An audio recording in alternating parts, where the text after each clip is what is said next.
Mis amigos, bienvenidos. Le damos las gracias al Dios Todopoderoso que nos permite reencontrarnos en otra sección de Conversando sobre Comunicación. Recordarán que en nuestra pasada sección estuvimos hablando sobre los obstáculos de la comunicación y dijimos que para no hacerlo tan extenso íbamos a dejar unos cuantos aspectos que nos faltaban, pero referente a los obstáculos sociales de la comunicación. El primer obstáculo social es el idioma. Si estoy hablando en español, necesito que mi interlocutor o mis interlocutores también sepan español, porque si no se crea un vacío en el entendimiento del mensaje. Tanto es así que vemos casos donde se colocan intérpretes muy buenos que saben y conocen los dos idiomas y sin embargo siempre la gente se queda, pero no se entendió esto, no se entendió aquello, porque se comprende mejor el mensaje si es instantáneo. Si hay una autorreproducción inmediata del mensaje, yo lo escuché, lo descodifiqué y al mismo tiempo pues ya te puedo responder y sigo en la misma temática tuya. Es decir, que el idioma debe ser el mismo entre emisor y receptor. Otro obstáculo pero social también de la comunicación es el estatus. Recomiendo siempre a las personas que tengan un conocimiento, aunque sea somero, del o los participantes con usted en cualquier tipo de convención o encuentro. Usted tiene que saber a qué nivel están esas personas, en el nivel educativo, en el nivel social. Si no están al mismo nivel, si no tienen el mismo estatus, sea que usted esté por encima o que usted le hable por encima de sus capacidades o por debajo de sus capacidades, entonces ya esto crea un choque de entendimiento y la gente no se siente cómoda. A donde no hay comodidad en el mensaje, pues lógicamente se crea y se abre una brecha porque no se comprende todo. Entonces, el estatus es determinante para saber cómo usted se va a expresar hacia X o tal o cual persona. Otra situación que también la podemos calificar como obstáculo social del mensaje son los valores y creencias. Usted tiene que saber qué cree, cómo piensa el público o las personas a quien usted se va a comunicar. Es posible que usted tenga un concepto sobre algo, pero su público o sus interlocutores piensen totalmente lo contrario. Entonces, ¿va a dejar de dar su mensaje por esto? No, pero va a tener que implementar una manera especial de decirlo para que esto no choque y no afecte por las creencias y los valores que esas personas tengan con lo que usted le está llevando de mensaje. Otro obstáculo de la comunicación, y déjame en este caso ya ponerme mis lentes, son los prejuicios. Conozco casos tristes de grandes valores, de grandes expositores, de mucha gente que tiene cosas interesantísimas e importantísimas que compartir y porque se regó un determinado comentario, un cuento, lo que nosotros conocemos como un chisme, pues se crea un prejuicio contra esa persona y no se toma en cuenta lo que esa persona está diciendo porque se cree tal o cual cosa de esa persona. Esos prejuicios son terriblemente envenenantes de la comunicación. Y tenemos finalmente como problemas serios de comunicación la saturación de datos. Si a usted le toca hacer una exposición, que puede ser en pequeño, puede ser en grande, un gran evento o algo íntimo, pero si a usted le toca una exposición, no lo sature de datos. El lenguaje, recuérdese que siempre le dije que tiene que tener las 3 S: simple, sincero y sencillo, para que las personas puedan comprender. Entonces, un mensaje cargado de demasiados datos o muy largo, la gente termina por desvirtuar lo que era el mensaje original y ahí se rompe definitivamente el esquema comunicacional que teníamos previsto. Bueno, pues ya que hemos abordado estos puntitos que nos quedaban pendientes y que no quería que se perdieran en el aire, vamos a tratar de los trastornos más corrientes y conocidos del habla. El primero que les quiero citar es la disartria. Lo repito, disartria. La persona que tiene disartria tiene los órganos del lenguaje totalmente normales, muy bien, pero hay algo en su cerebro que no logra coordinar adecuadamente. Es decir, piensa algo, pero a la hora que lo va a pensar, aunque tiene todos sus órganos bien colocados, se crea una situación de incomprensión. Entonces, estas personas con disartria suelen tener un habla torpe o muchas veces parece que estuvieran hablando como si estuvieran ebrios o muy roncos o sofocados. Y usted ve a esas personas conversando y cree que es que ellos hablan así porque sí, y es que tienen un serio problema que se llama disartria. Otro tipo de trastorno del habla es la dislalia. Este es un problema de articulación por malformaciones en el aparato de la fonación. Por ejemplo, una persona que tenga el paladar hendido, el paladar recordamos que es lo que la gente conoce como el cielo de la boca. La gente le llama así. Una persona que tenga el paladar hendido o abierto, es una abertura, el aire entonces no circula en el proceso de fonación como debe ser, se va por otro conducto y entonces la persona suena ñata. Ese es el clásico ñato. Por ejemplo, entonces eso es una situación de dislalia por un inconveniente, una malformación en el aparato de fonación. Otro problema también conocido en los trastornos del habla es la disfamia. Mire, el cerebro presenta dificultades para controlar el ritmo y duración de los movimientos del habla. Entonces la gente, como no está coordinado el cerebro con la boca, con la lengua, con la expresión, pues la gente termina desesperándose y crea tic nervioso y hace guiños y se mueve por aquí y se mueve por allá, pero no es más que la respuesta fisiológica a la necesidad de expresar lo que tiene en la cabeza. Entonces esto se llama disfamia.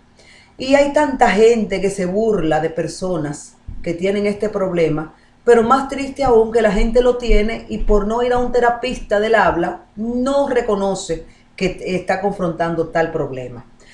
Otra situación que tiene que ver también, pues vamos a seguir anotando, es la disfonía. Oiga, esto es un trastorno del habla, algo en su aparato de fonación no está funcionando bien debido a una gripe, debido a cualquier circunstancia fisiológica y usted tiene una alteración en el tono o en el timbre de la voz.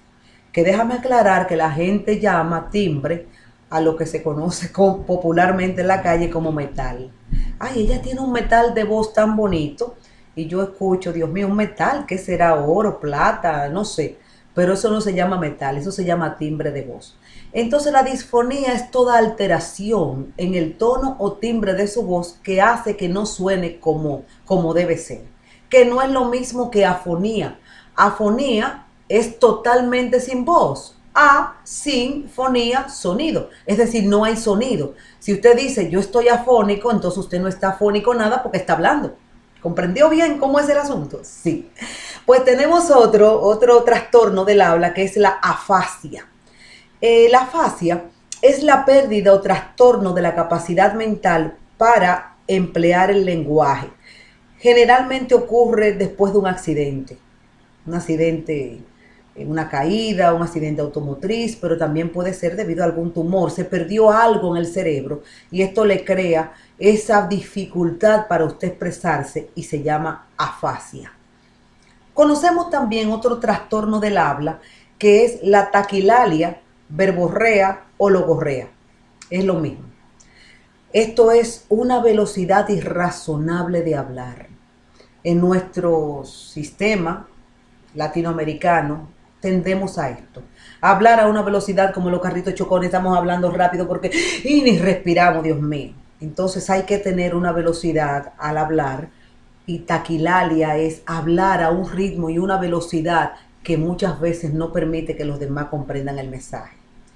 Contrario a la taquilalia está la bradilalia, que es totalmente lo opuesto. Es la gente que tiene un problema también de coordinación cerebro expresivo y entonces habla demasiado lento.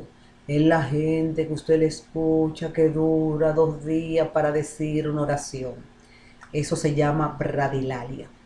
Tenemos también lo que conocemos como estereotipa verbal.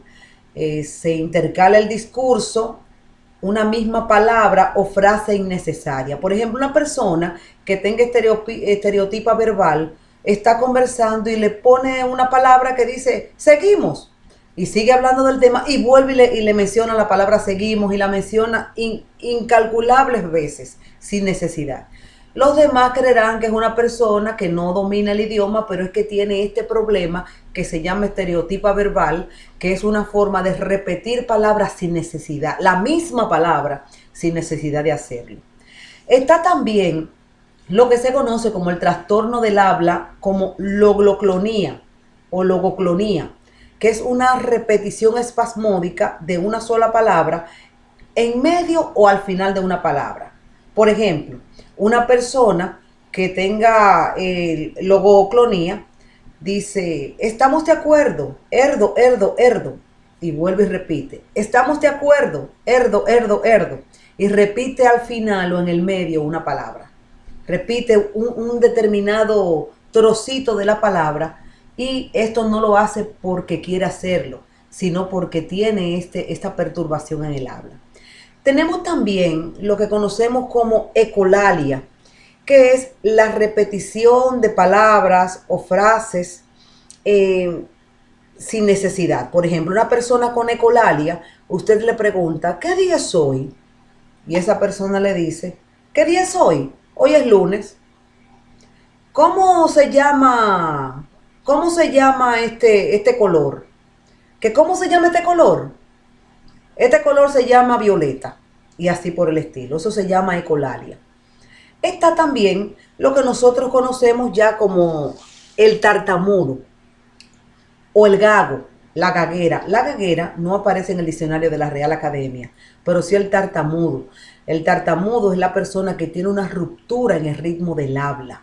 Y generalmente las personas tartamudas sufren mucho porque saben que tienen esa problemática y en su interior esperan que en cualquier momento que están hablando ocurra el tartamudeo. Lo temen y por encima de todo se ponen tenso al anticipar que se van a poner tartamudos. Déjeme decirle que por cada mujer tartamuda, hay 4 hombres tartamudos. Es decir, que es mayor la incidencia de tartamudez o gaguera en el hombre que en la mujer. Está también algo muy conocido y que afecta fundamentalmente a los niños y si no se trata, llega a adulto, y es la dislexia. Y la dislexia es esa dificultad del aprendizaje que dificulta la lectoescritura. Una persona con dislexia, que es muy amplio, todo lo que tiene que ver con el engranaje, ya para tratar la dislexia, tienen que ser personas que tengan conocimiento de terapias del habla, fonólogos, terapistas especializados de la conducta verbal. Pero una persona disléxica, generalmente, si vamos a definirlo, es como si dijera las cosas al revés o le escribiera al revés.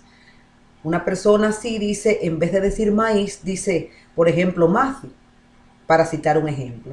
Y tenemos finalmente como trastorno del habla, o el trastorno ya conocido, el medialengua, que la Real Academia la define así, lo queremos citar textualmente. La Real Academia llama como persona medialengua, también llamada lengua de estropajo, persona balbuciante que habla y pronuncia mal, de manera que casi no se entiende lo que dice. Son trastornos que muchas veces pueden ser corregidos hasta definitivamente si se coloca usted en las manos de un profesional del habla, de un terapista, de un fonoaudiólogo, de personas que han estudiado esto y le pueden solucionar ese problema. Recuerde que su forma de comunicar es fundamental para progresar y para llevar a cabo el objetivo de su vida. Que Dios me lo bendiga y nos encontramos próximamente. No se me disparen.